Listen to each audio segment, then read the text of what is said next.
స్వాగతం సుస్వాగతం నా కుకింగ్ ఛానల్కి అండి. ఈరోజు నేను చేపల పులుసు చేయబోతున్నాను.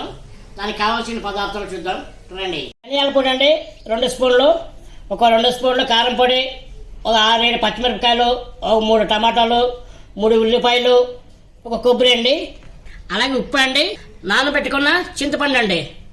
ఉల్లిపాయలు కొబ్బరి కాల్చుకుందామండి. స్టవ్ వెలిగిద్దామండి. స్టవ్ వెలిగించిన తర్వాత ఇది స్టాండ్ పెట్టిన తర్వాత ఇక ఉల్లిపాయలు కాల్చుకుందామండి.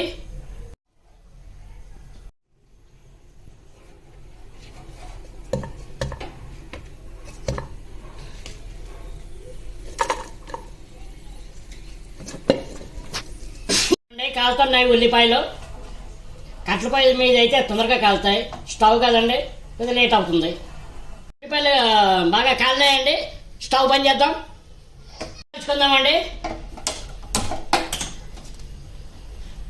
కాలిపోయిందండి, చూడండి నల్లగా బాగా కాలింది. ఈ కొబ్బరి కాల్చి చేపల పులుసులోకి వేస్తే చాలా టేస్ట్గా ఉంటుందండి. వెలిగిద్దామండి. స్టవ్ వెలిగించి కొద్దిగా ఆయిల్ వేద్దామండి. ఓకే, మెంతులు జీలకర్ర వేద్దామండి. ఇప్పుడు టమాటా వేద్దామండి. కొద్దిగా వేగాలండి, మరీ ఎక్కువ ఎక్కలేదు, కొద్దిగా మామూలుగా వేగాలండి. టమాటా ప్రిపేర్ చేసుకోవాలండి మసాలా చేయి, అందుకండి మామూలుగా వేగితే చాలండి, మరీ ఎక్కువ వేగక్కర్లేదు. ఏంటండి స్టవ్ బంద్ చేసుకుందాం. చల్లారిన తర్వాత టమాటో మొత్తం మసాలా వేసి మిక్సీ పట్టుకుందామండి. వడలు నాకు క్లీన్ చేసుకుందామండి. కొద్దిగా నల్లగా ఉన్నాయి కదా, కొద్దిగా పైన ఉండాలంత మొత్తం పట్టి తీసేద్దాం. ఉల్లిపాయలు వేద్దామండి. చూడండి ఇంత క్లీన్ చేసుకున్నాం. కొబ్బరి కూడా క్లీన్ చేసుకున్నాం. టమాటా కూడా వేసుకుందామండి. మిక్సీ పట్టుకున్నామండి. బాగా పేస్ట్ అవ్వాలి ఇది. కొద్దిగా బియ్య పిండి వేసుకుందామండి. మెత్తగా అయింది ఇలా చూద్దామండి. మెత్తగా అయిపోయింది. ఇప్పుడు చేపల పులుసుకి రెడీ చేసుకుందాం. చింతపండు పులుసులో వేద్దామండి, కలుపుదామండి దీన్ని. ఇందులోకి కారం పొడి వేస్తున్నానండి, ధనియాల పొడి, అలాగే ఉప్పు కూడా వేస్తున్నానండి. ఇందులో మొత్తం మిక్సింగ్ చేసుకుందామండి. ఇందులోకి ఇంకా నీళ్ళు పడతాయి ఇందులోకి. తర్వాత నెక్స్ట్ ప్రాసెస్ చూద్దాం కదండి.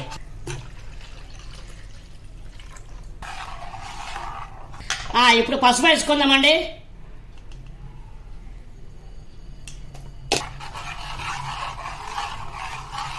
ఒక 2 నిమిషాలు రెస్ట్ ఇద్దామండి. స్టవ్ వెలిగిద్దామండి.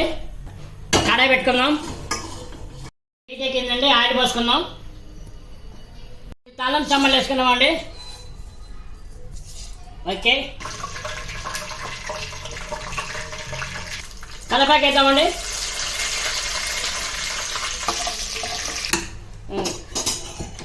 మసాలా వేద్దామండి. మసాలా ఉడికినండి, మూత పెడదాం. ఓకే అండి, ఉడుకుతా ఉంది. ఈ టైంలోనే ఉప్పు కారం చూసుకుందామండి. మనం ఉప్పు పడుతుందండి, ఇంకొద్దిగా వేద్దాం. ఎందుకంటే చేపల పుట్టులోకి కొద్ది కారము ఉప్పు కొద్ది ముందు ఉంటే టేస్ట్ బాగుంటుందండి. మూత పెట్టుకున్నామండి. పచ్చిమిరపకాయలు వేసుకుందామండి. మూత పెడదాం. మూత తీద్దామండి. చేప ముక్కలు వేసుకుందామండి. ఇప్పుడు ఒక్కొక్కటి వేసుకుందాం. చేప తలకాయ ఉంటుంది, మొత్తం ఒక్కసారి కలిపేసండి.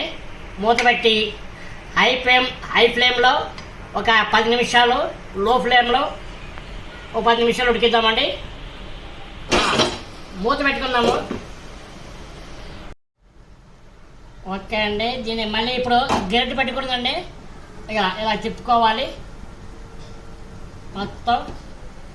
ఇప్పుడు నా సీక్రెట్ మసాలా చేపల పులుసుకి వేస్తున్నానండి. ఇదండి చేపల పొడి మసాలా అండి, చేపల మసాలా. ఓకే, చాలండి, మరి ఎక్కువ వేస్తే బాగోదు. మొత్తం ఇలా కలపాలండి. ఇది అది గరిటె పడితే చేపలు ఇరిగిపోతాయి. అండి ఇవి నూకులు బువ్వ చేపల చారు అంటారు కదా, అలాగా నేను నూకులు పువ్వు చేస్తున్నాను. నూకులండి 2 సార్లు కడిగేసి ఇక ఒక స్పూన్ ఉప్పేసానండి. అన్నం చేసుకుందాం, నూకులు అన్నం. ఓకే అండి, చేపలు ఉడికిపోయినాయి చూసారా, చుట్టూ నూనె ఎలా తేలిందో. ఇప్పుడు ఈ టైంలో కొత్తిమీర వేసుకొని స్టవ్ బంద్ చేద్దామండి. చేపల చార, నూకుడు పువ్వ టేస్ట్ ఎలాగుందో మీకు చెప్తాను. ఓ కాలుతుందండి.